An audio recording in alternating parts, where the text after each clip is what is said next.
नमस्कार, आप देख रहे हैं जनमत आवाज़। मैं हूं अनिल सोहले। हम ऐसे मुद्दों पर चर्चा करते हैं जो मुद्दे हमारे लिए बहुत ही ज़रूरी है। आज हम ऐसे मुद्दे पर मेरे साथ में चर्चा के लिए है इंद्र सिंह देशमुख जी, जो चर्चा के लिए मेरे साथ में है। चर्चा का विषय ही ऐसा है क्योंकि बड़े देश में बेरोज़गारी फैलती जा रही है, काफ़ी लोग परेशान हैं। देश के अंदर बेरोज़गारी क्यों की जा रही है? अगर बेरोज़गार जो आज परेशान है तो निजीकरण के माध्यम से हो रहा है, तो निजीकरण कितना लाभदायक है, कितना हानिकारक है? देखिए, जब से 2014 में भारतीय जनता पार्टी की सरकार हमारे देश में बनी है, तो हमारे आदरणीय प्रधानमंत्री मोदी जी ने देश की जनता से यह वादा किया था कि मैं हर वर्ष 2 करोड़ युवाओं को रोजगार दूंगा। लेकिन स्थिति क्या बनी है आज, ये आपके सबके सामने है। नोटबंदी लागू हुआ, जीएसटी लागू हुआ और अब कोरोना की आपदा, वैश्विक आपदा हमारे देश पर भी उसका असर हुआ है। तो 2 करोड़ नौकरियों की तो दूर की बात है, आज स्थिति यह है कि 30 से 35-40 करोड़ आज हमारे यहाँ का देश का युवा, पढ़ा लिखा युवा जो ग्रेजुएट बना है, पोस्ट ग्रेजुएट बना है, उसे रोजगार का कोई अवसर आज नहीं दिख रहा है। और इन विपरीत परिस्थितियों में जब सरकार यह निर्णय ले रही है कि जो सरकारी बड़े बड़े उपक्रम जो कि 50, 60, 70 वर्षों में शुरू हुए, उनको निजी हाथ में सौंपने का, तो यह तो हमारे देश के युवाओं को सीधे सीधे अंधकार में ढकेलने का निर्णय है। स्थिति यह हो जाएगी कि जिस प्रकार आजादी के पूर्व देश ईस्ट इंडिया कंपनी या अंग्रेजों का गुलाम है, तो उसी प्रकार आज हमारा जो युवा है, हमारा जो नौकरी पेशे करने वाला वर्ग है, वो इन प्राइवेट कंपनियों के अधीन हो जाएगा। तो मेरा तो यह मानना है कि यह निजीकरण के विरोध में एक शांतिपूर्वक तरीके से जन आंदोलन की आवश्यकता है। इसमें सिर्फ राजनेता या राजनीति में जो राजनीतिक पार्टियों के जो जनप्रतिनिधि है, सिर्फ उन पर निर्भर होकर नहीं चलेगा। इसके लिए आज के काल में एक जन आंदोलन की शांतिपूर्वक तरीके से जन आंदोलन होना चाहिए, जिसमें समाज के सभी वर्ग इससे जुड़ने चाहिए। सर, जैसे सरकार कह रही है कि सरकारी उपक्रम घाटे में जा रहे हैं, तो अगर जो घाटे वाली चीज़ है वो पूंजीपति खरीद क्यों रहा है? अगर फायदे वाली चीज़ सरकार बेच क्यों रही है? क्या है? जैसे अभी रेलवे है, BSNL है, ऐसे हजारों एयर इंडिया है, ऐसी एक कंपनियाँ बिकती जा रही है। जब घाटे वाली चीज़ है तो जो पूंजीपति को खरीदे घाटे वाली चीज़, और फायदे वाली सरकार बेच क्यों रही है? देखिए, इसका बड़ा प्रैक्टिकल उत्तर है कि पूंजीपति वही चीज़ खरीदेगा जिसमें उसको फायदा दिखता है। अगर सरकार यह बोल कर निजीकरण कर रही है, सरकारी कंपनियों को बेच रही है कि वह घाटे में है, तो इसके कोई हाथ पैर नहीं है। उसके आप देखिए, 2014 के पूर्व 50 साल, लगभग 50-60 साल कांग्रेस पार्टी का शासन रहा। हमारे प्रथम प्रधानमंत्री आदरणीय पंडित जवाहरलाल जी नेहरू हो, पूर्व प्रधानमंत्री लाल बहादुर शास्त्री हो, इंदिरा गांधी जी हो, इन्होंने सबने मिलकर बहुत बड़े बड़े उपक्रम स्थापित किए। आज इंदिरा गांधी जी ने उस समय 1975-78 के दौर में बैंकों का राष्ट्रीयकरण किया, तो आज हम देखते हैं कि बैंकिंग सेक्टर इतने वर्षों में मजबूत हुआ, लाखों करोड़ों लोगों को रोजगार मिले हैं। आज बड़े बड़े BHEL, अपने भारत पेट्रोलियम, रेलवे और भी बड़े बड़े उपक्रम स्थापित हुए, हर क्षेत्र में स्थापित हुए। तो निजी हाथों में देना, यानी आज वही गुलामी का युग हमको फिर देखने को मिलेगा। सर, आपने कहा कि BSNL सभी सब बेचे आ रहा है, निजी हाथों में जा रहा है। जब सब निजी हाथों में जा रहा है तो सरकार को लोग चुने क्यों? जब निजी ही हो रहा है तो सरकार की आवश्यकता क्या है? देखिए, ये हमारे लिए बहुत ही दुर्भाग्यपूर्ण बात है। मैं इसमें थोड़ा सा और आगे एक मुद्दा आपके माध्यम से रखना चाहता हूँ कि जब जब चुनाव आते हैं तो जो जनता से जुड़े हुए मुद्दे होते हैं वो पीछे छूट जाते हैं, और जो भावनात्मक मुद्दे हैं उन पर ज़्यादा चर्चा हो जाती है। जनता से जुड़े मुद्दे जैसे रोजगार हुआ, शिक्षा हुआ, स्वास्थ्य हुआ, जीवन स्तर में सुधार करने की बात हो, मूलभूत सुविधा बढ़ाने की, अच्छी करने की, विकास करने की बात हो, तो ये सब चीज़ें पीछे रह जाती है। और जो भावनात्मक मुद्दे हैं उन्हें कहीं ना कहीं ज़्यादा महत्व मिल जाता है।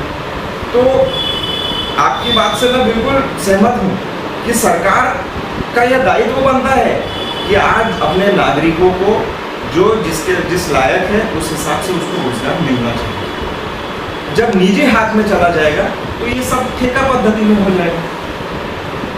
अपने जो निजी कंपनियां होंगी वो अपने कर्मचारियों का शोषण करेंगी। तो इसीलिए निजीकरण का तो प्रत्येक व्यक्ति ने, समाज के प्रत्येक वर्ग ने पूरी पुरजोर तरीके से विरोध करना चाहिए, क्योंकि ये सब जो है ये राष्ट्र की संपत्ति है। ये जो सरकारी उपक्रम बड़े बड़े एक 70-75 साल में 47 के बाद से जो खड़े हुए हैं, ये कोई किसी की निजी संपत्ति नहीं है, ये राष्ट्र की संपत्ति है। आज राष्ट्र के नागरिकों की जो इनकम टैक्स भरते हैं, हर प्रकार के टैक्स भरते हैं, ये उनकी संपत्ति है। और राष्ट्र की संपत्ति को इस प्रकार से बेचने का किसी को कोई अधिकार नहीं है। सर, जिस प्रकार से आपने कहा कि राष्ट्रीय संपत्ति और सरकार का ही दायित्व बनता है कि इस लोगों को रोजगार के अवसर पैदा करेगी। वो राष्ट्रीयकरण होगा तो रोजगार के अवसर पैदा होगा, जब निजीकरण होगा तो निजी हाथों में आया तो सरकार के हित में कोई भी रोजगार निजी वाला काम नहीं करेगा, वो निजी काम हो जाएगा। आज लोग इंजीनियर, डॉक्टर, बड़ी बड़ी डिग्रियाँ, बच्चे एजुकेशन हासिल कर रहे हैं, अपने माँ बाप अपने बच्चों को इसीलिए पढ़ाते हैं कि उसको एक अच्छा जॉब मिलेगा, अच्छी सर्विस मिलेगी, उस दृष्टि से अभी बच्चों को पढ़ा रहे हैं। लेकिन आगे उनका भविष्य क्या है? और एक तरफ मोदी जी कह रहे, प्रधानमंत्री कह रहे हैं कि आत्मनिर्भर हो, तो क्या क्या कहना चाहिए? देखिए, हमारा देश में जो जनसंख्या है वो दुनिया की सबसे ज़्यादा युवा जनसंख्या हमारे देश की है। और आज हमारा युवा अगर पढ़ता है, लिखता है, ग्रेजुएट बनता है, पोस्ट ग्रेजुएट बनता है, तो स्वाभाविक है उसे एक अच्छी नौकरी की ज़रूरत है। लेकिन अगर यही, और जैसा कि आप कह रहे हैं कि निजीकरण से ज़्यादा जो नौकरियां हैं वो सरकारी नियंत्रण के बाहर जाकर निजी हाथों में चली जाएंगी, तो फिर स्वाभाविक है कि युवाओं का भविष्य अंधकारमय है। जहाँ यह सरकार की जिम्मेदारी बनती है कि इन युवाओं को रोजगार दिलाए, और खुद सरकार जब अच्छी कंपनियां चला सकती है, 70 वर्षों से सरकार अच्छे बड़े बड़े उपक्रम सफलतापूर्वक चला रही है, तो अभी इस निजीकरण की ओर जाना हमारे देश के भविष्य के लिए बिल्कुल ठीक नहीं। अगर इस देश में अगर ऐसे ही चलता रहा तो आने वाले समय में सिर्फ सामाजिक व्यवस्था पैदा हो जाएगी। मैं आपसे जानना चाहता हूँ, जब बेरोजगार युवा को कोई भी अपनी लड़की बहन बेटी देना नहीं चाहेगा और बेरोजगार भी युवा शादी नहीं करना चाहेगा, तो ये सामाजिक व्यवस्था के बारे में क्या कहना चाहोगे? देखिए, ये जो स्थिति है ये बड़ी भयावह है, क्योंकि बेरोजगार युवा को आपने जिस प्रकार से बोला कि कोई भी उसको अपने घर की बेटी या उसको देना, शादी उससे नहीं करना चाहिए। तो इसके लिए सरकार को आज यह आवश्यकता है कि ज़्यादा से ज़्यादा रोजगार निजी क्षेत्र में नहीं जाने से रोकना चाहिए, और सरकारी उपक्रम में अधिक से अधिक युवाओं को रोजगार उपलब्ध कराने का प्रयास करना चाहिए। आज बड़े पैमाने पे BSNL है, बाकी कंपनियों को डैमेज करने का काम चल रहा है, उसको बेचने का दिन रात काम चल रहा है। तो ऐसा ही नहीं लगता कि सरकार पूंजीपति कुटपति बन चुकी है? सरकार, आज की जो वर्तमान सरकार है, भारतीय जनता पार्टी की सरकार, यह आम नागरिकों की सरकार नहीं है। यह बड़े पूंजीपति और बड़े उद्योगपतियों को फायदा पहुंचाने के लिए काम कर रही है।